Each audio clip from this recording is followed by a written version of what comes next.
اعوذ باللہ من الشیطان الرجیم بسم اللہ الرحمن الرحیم۔ السلام علیکم ورحمۃ اللہ وبرکاتہ۔ میں امید کرتا ہوں آپ سب خیریت سے ہوں گے۔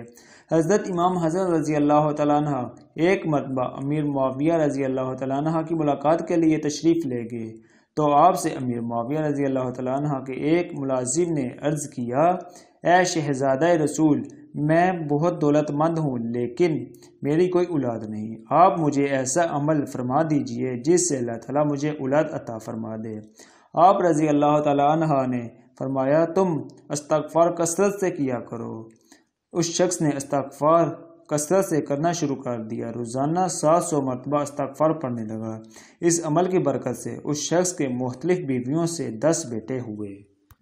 جب حضرت امیر معاویہ کو اس کی خبر ہوئی تو آپ رضی اللہ تعالیٰ عنہ نے اس شخص سے فرمایا کہ تم نے حضرت امام حسن رضی اللہ تعالیٰ عنہ سے یہ کیوں نہیں دریافت کیا کہ یہ عمل حضور آپ نے کس سے دریافت فرمایا ہے؟ چنانچہ جب دوسری مرتبہ اس شخص کو حضرت امام حسن رضی اللہ تعالیٰ عنہ کی ملاقات کا شرف حاصل ہوا تو اس نے یہ سوال دریافت کیا۔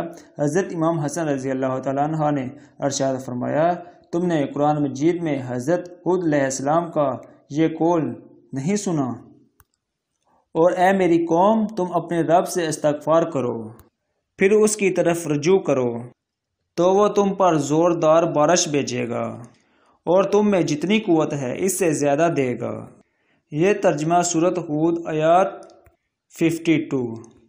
اس کے بعد آپ نے فرمایا، تم نے قرآن کریم میں حضرت نوح علیہ السلام کا ارشاد نہیں سنا؟